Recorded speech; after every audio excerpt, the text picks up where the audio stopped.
case is now open and active. I attribute that to Karen Anderson again. She shed light on the rape kits that were not tested, and we contacted her after we saw that show, and we started. A rape survivor telling lawmakers she had to turn to 5 investigates to try and restart the investigation into her case. It was a rare moment on Beacon Hill. Absolutely. Today, those 2 rape survivors are a major step closer to the day that they've been fighting for. You just heard one of them say Karen's name. Karen is back now with an exclusive look at how all of this unfolded. Those are powerful words, Karen. And their testimony was so powerful on Beacon Hill last year. There was a time they felt forgotten, and they were not going to stop in their search for answers when they reached out on social media 3 years ago. I'd like my case to be reopened. I don't want it to be just sitting on a shelf anymore. A request for action from 2 rape survivors speaking with us in 2021.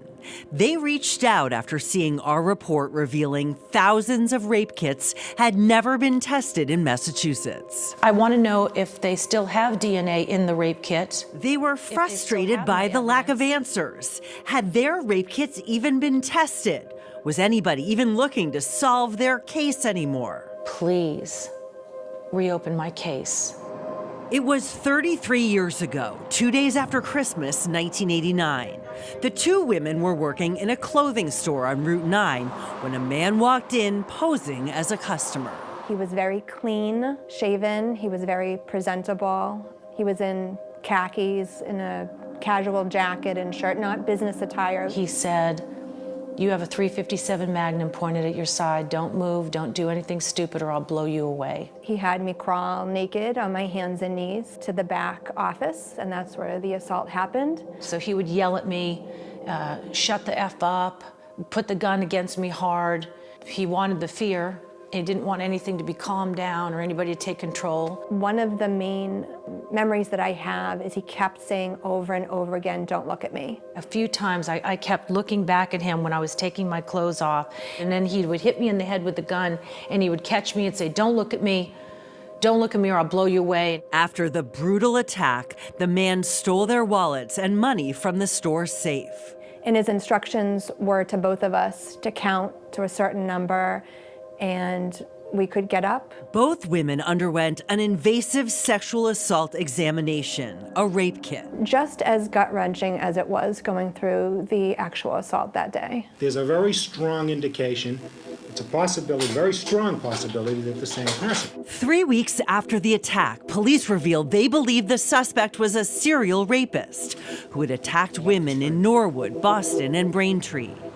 As years passed without an arrest, the public and law enforcement moved on. It made me feel really small and unimportant and just forgotten. They shared their frustration with us in 2021 after feeling ignored by the district attorney's office. Just feeling really abandoned and worthless to law enforcement.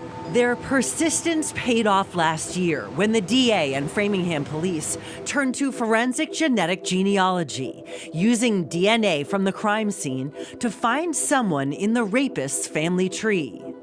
But in another setback, they were told prosecution was probably impossible because of the statute of limitations. So even if he was caught, I couldn't prosecute him. Last year, they shared their personal story, testifying at the State House in support of a bill eliminating the statute of limitations for rape when DNA is present.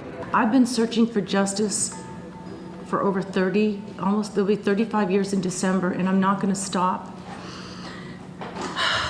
I want to ask the state of Massachusetts not to give up on the fight for justice either. And what does justice mean to you? What I want is the opportunity to find him and prosecute him. That's what justice is. And both survivors want to make it clear how grateful they are today for law enforcement for hearing them and getting them to this day. And one of the reasons they are so hopeful, it appears, Stephen Gale has lived out of state for many years, which would stop the clock on the statute of limitations and potentially allow him to face prosecution if caught.